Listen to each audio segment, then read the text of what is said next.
Hello students. आज हम discuss करेंगे हिंदू मैरिज एक्ट 1955 का। हम देख रहे थे source of Hindu law. Source of Hindu law में हमने देखा दो तरीके के सोर्स हैं, एंशिएंट सोर्स और मॉडर्न सोर्स। एंशिएंट सोर्स को हमने लास्ट वीडियो में डिस्कस कर लिया था और इस वीडियो में हम देखेंगे मॉडर्न सोर्स।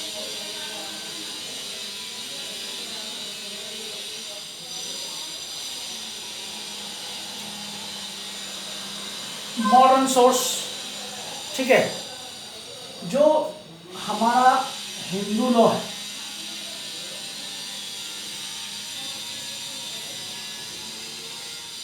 वो क्या है? वो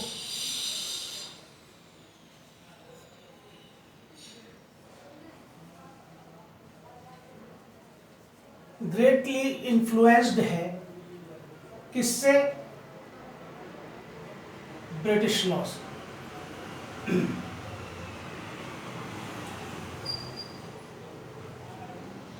ब्रिटिश लॉ से ग्रेटली इन्फ्लुएंस्ड है, ठीक है। और जो ब्रिटिश मॉडर्न कंसेप्ट है वो क्या है? वो है equality and justice. British modern concept क्या है? Equality and justice. ये जो कॉन्सेप्ट है, ये वाला, ये कॉन्सेप्ट हमारे एग्जिस्ट था हमारे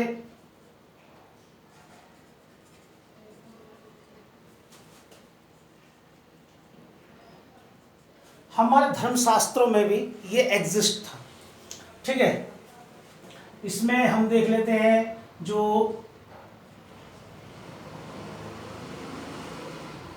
याज्ञवल्क्य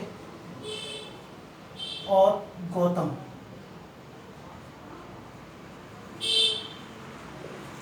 क्या कहते हैं? ये याज्ञवल्क्य कहते हैं, अकॉर्डिंग टू याज्ञवल्क्य ये कहते हैं कहीं कोई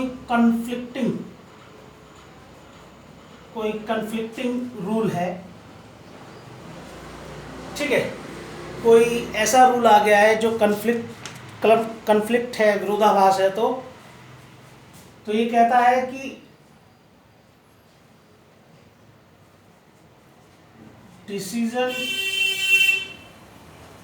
मस्ट बी बेस्ड ऑन न्याय। किस पर बेस्ड होना चाहिए? न्याय पर, ठीक है।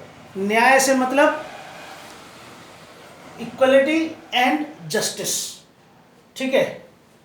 गौतम, जो हमारे ऋषि गौतम हुए, वो कहते हैं कि जो डिसीजन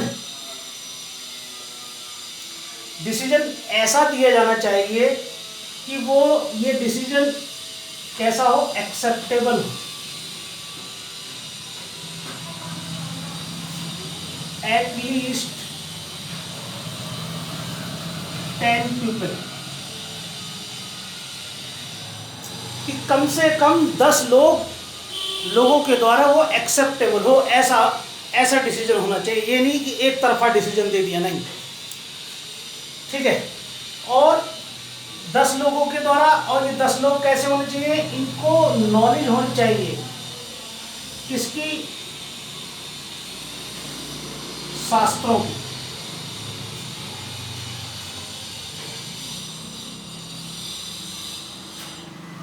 शास्त्रों की नॉलेज होनी चाहिए, ये वो लोग होने चाहिए। तो ये जो हम ब्रिटिश मॉडर्न कॉन्सेप्ट है इक्वलिटी एंड जस्टिस का, ये हमारे धर्मशास्त्रों में भी था, लेकिन उसकी फॉर्म डिफरेंट थी, ठीक है। अब हम देखते हैं मॉडर्न सोर्स, ठीक।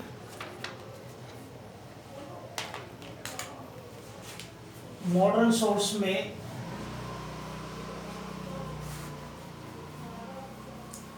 सबसे पहला हमारा क्या है,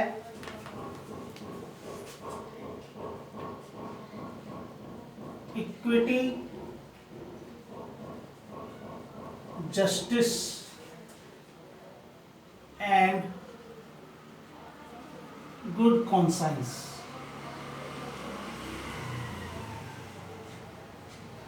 equity, justice and good conscience, ये हमारा फर्स्ट है, दूसरा प्रेसिडेंट है और चौथा है हमारा तीसरा है हमारा लेजिस्लेशन।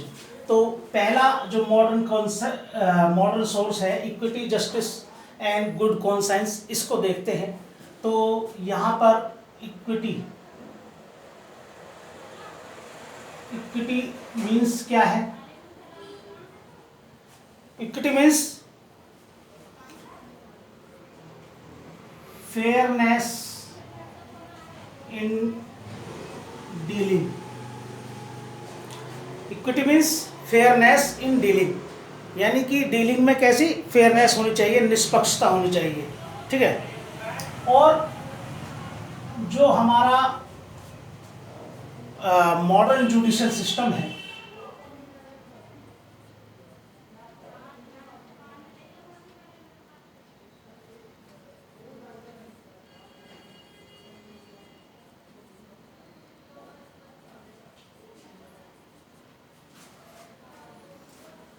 वो किस पर रिलाई करता है? वो रिलाई करता है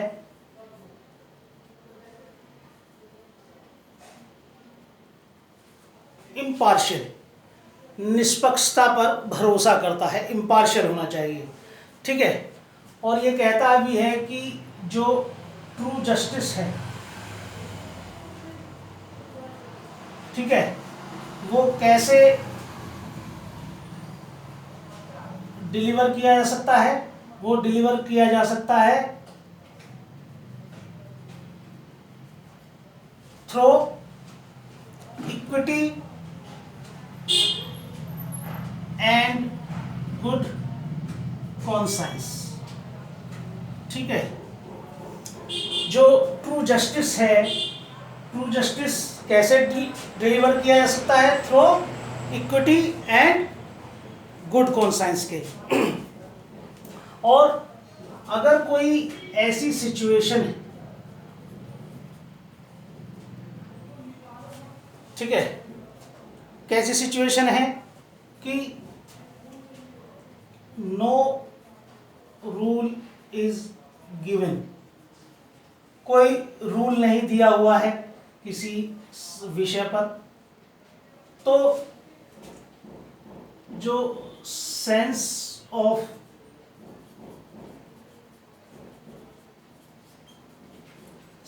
रीजनेबलनेस, इसको जो है मस्ट बी अप्लाइड, इसको अप्लाइड किया जाएगा, ठीक है। तो मॉडर्न सोर्स में जो तीन शब्द आए, equity, justice and good conscience, इसमें equity means fairness in dealing. जो मॉडर्न जुडिशियल सिस्टम है वो निष्पक्षता पर भरोसा करता है और वो कहता है ट्रू जस्टिस कैसे दिया जा सकता है? Through equity and good conscience. और कोई अगर ऐसी सिचुएशन है जहाँ पर नो रूल इज़ गिवन, कोई रूल नहीं दिया हुआ है, तो वहाँ पर सेंस ऑफ रीजनेबलनेस ये अप्लाइड किया जाना चाहिए, ठीक है जी। इसी में आगे बढ़ते हैं।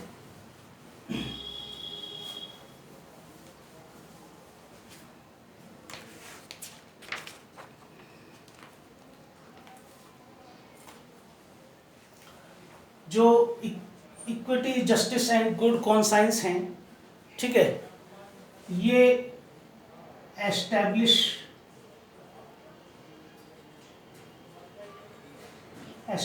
किया गया कैसे? As a source of Hindu law, as a source of Hindu law, ठीक है, बाय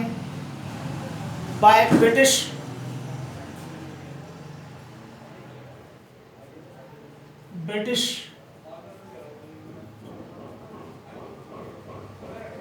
ब्रिटिश एडमिनिस्ट्रेटिव जस्टिस। कैसने? ब्रिटिश एडमिनिस्ट्रेटिव जस्टिस इसने, by British administrative of justice in India. ठीक है, जो इक्विटी, जस्टिस और गुड कॉन्साइंस को एस्टेब्लिश किया गया as a source of Hindu law, किसके द्वारा? By British administrative of justice in India. ठीक है, इसके द्वारा। अब जो ब्रिटिश गवर्नमेंट इसने डायरेक्टेड किया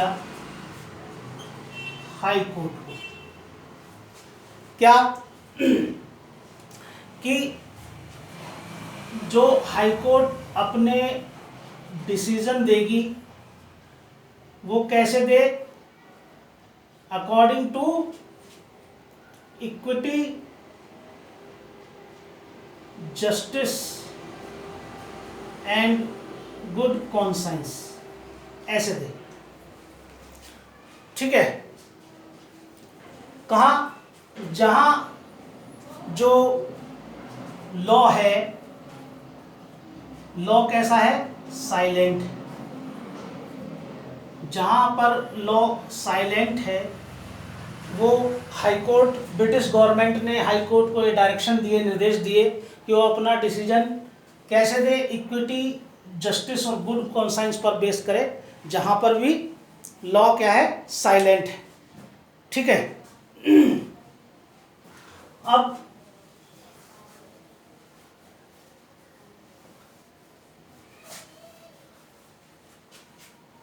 अब हम देखते हैं आगे प्रेसिडेंट।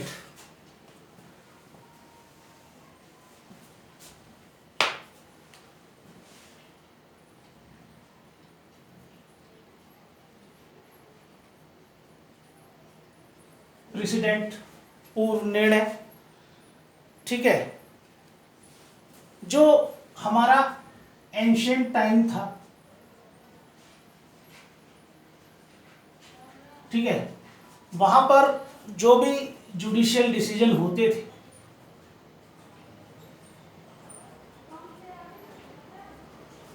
उनको नॉट रिकॉर्डेड और नॉट रिटन, उनको कहीं भी ना तो रिकॉर्ड किया जाता था ना लिखा जाता था। ठीक है, और जो ये हमारे प्रेसिडेंट या डॉक्ट्राइन ऑफ स्टेयर डिसीज, ये क्या है? ये तो प्रेसिडेंट और डॉक्ट्राइन ऑफ स्टेयर डिसीज, ये क्या है? ये हमारे प्राचीन काल में नहीं थे, ये तो गिफ्ट है किसके? British administrative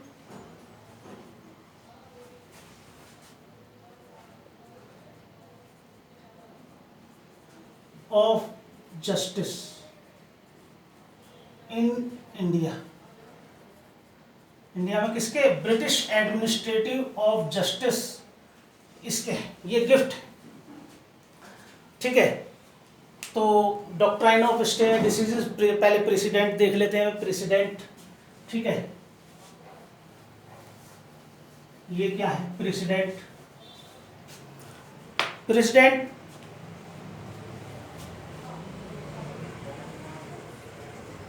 known as source of Hindu law. कैसे जाना जाता है? Source of Hindu law. ठीक है, क्योंकि जितने भी ऑल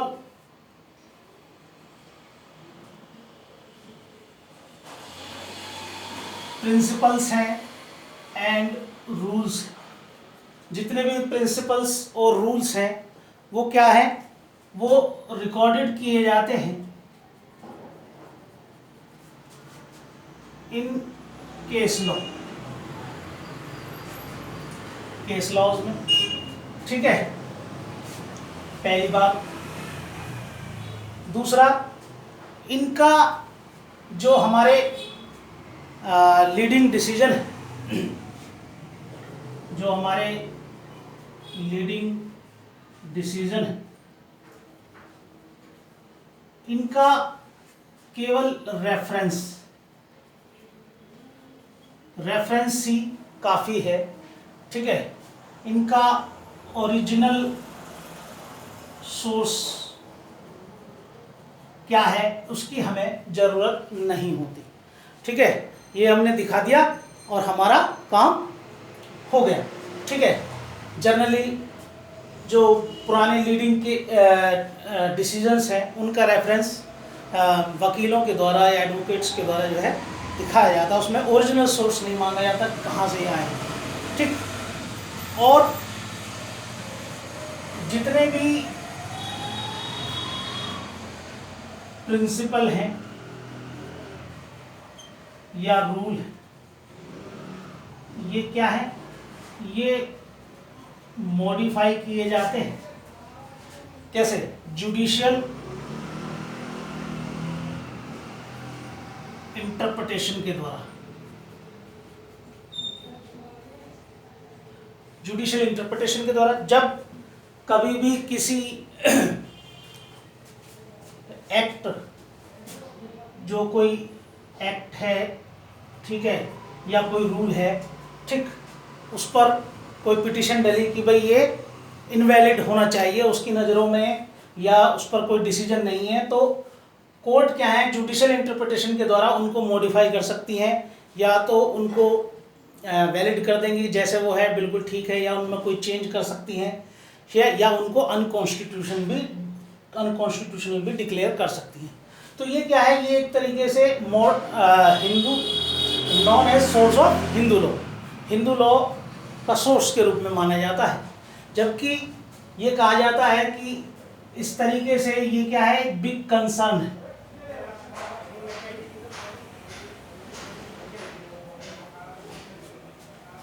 ठीक है, बिग कंसर्न है, चिंता की बात है, क्योंकि जो जुडिशरी है उसका काम नियम कानून बनाना नहीं है। नियम कानून बनाना किसका काम है, वो लेजिस्लेचर का काम है।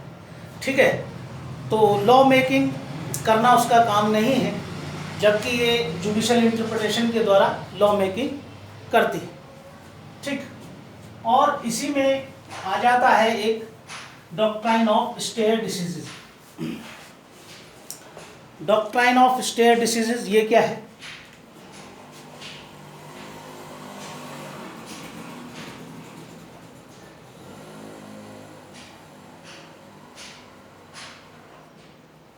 डॉक्ट्राइन ऑफ स्टेयर डिसीजेज ये कहता है कि सुप्रीम कोर्ट के जो भी डिसीजन है, ठीक है, इसके जो भी डिसीजन है, इनसे इंडिया की ऑल कोर्ट्स क्या है, इनको मानने के लिए इन डिसीजन से क्या है, बाइंडिंग फोर्स रखते हैं ये डिसीजंस, और उनके अकॉर्डिंग ये अपना जो उनके सिमिलर हैं उनके अकॉर्डिंग ये डिसीजन लोअर कोर्ट्स जितनी भी ऑल कोर्ट्स हैं ये डिसीजन देने के लिए बाउंड है।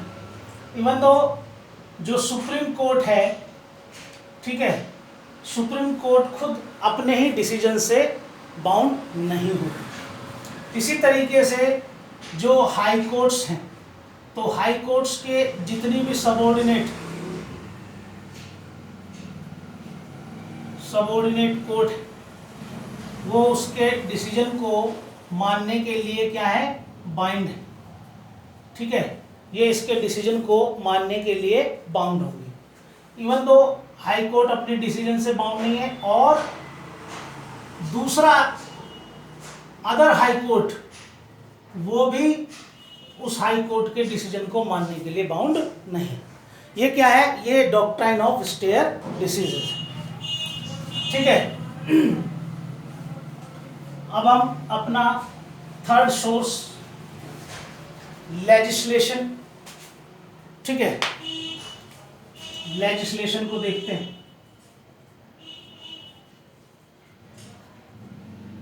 ये हमारा मेन सोर्स है और लॉ बनाने का काम इसी का है।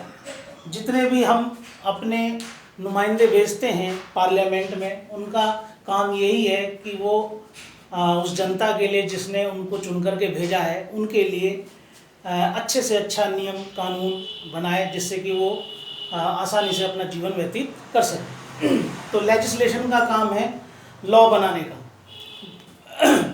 अब देखते हैं इसमें ड्यूरिंग ब्रिटिश रूल,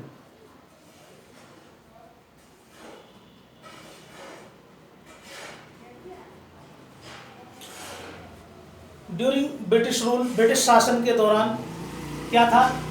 जो गवर्नमेंट है, ठीक है, ये नियम कानूनों को बनाने में थोड़ा स्लो थी, क्योंकि इसने ये पाया जब भी कभी उन्होंने हिंदू लॉ या उससे रिलेटेड कामों में छेड़छाड़ की तो उन्हें विरोध का सामना करना पड़ा।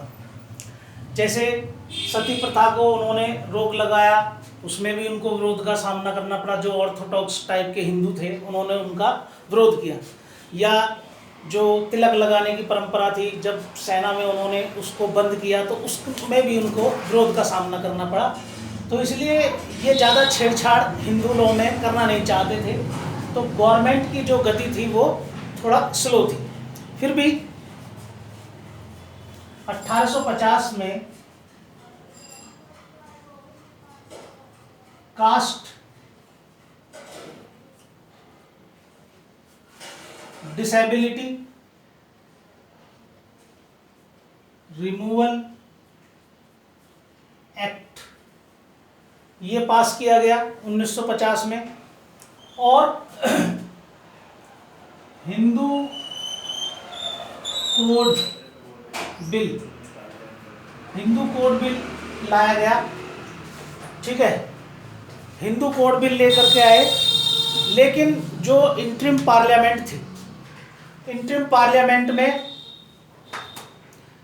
पार्लियामेंट में इसको क्या है, वो डिसॉल्व हो गई। डिसॉल्व होने की वजह से ये पास नहीं हो सका, और इस समय पर भी जो ऑर्थोडॉक्स टाइप के हिंदूज थे उन्होंने इसका जो है क्या किया, विरोध किया था। ठीक है, तब जो है जो इंडियन गवर्नमेंट है, ठीक है, इन्होंने इसको जो हिंदू कोड बिल है इसको 4 पार्ट्स में डिवाइड करके, ठीक है, इसको लेकर के आए। वो 4 पार्ट्स कौन से हैं? आपने पढ़ा है हिंदू, आप पढ़ रहे हैं, पहला हिंदू मैरिज एक्ट 1955, ठीक है, और दूसरा है हिंदू सक्सेशन एक्ट 1956, और तीसरा है हामा मीन्स 1956, हिंदू एडॉप्शन, ठीक है, एंड मेंटेनेंस एक्ट 1956, और चौथा है Hamza 1956, Hindu minority and guardianship act 1956। तो इस तरीके से 4 पार्ट्स में हम इसको लेकर के आए, और ये हमारा modern source of Hindu law ये कंप्लीट होता है इसी के साथ। ठीक है स्टूडेंट्स, नेक्स्ट वीडियो में कुछ और डिस्कस करेंगे। Thank you.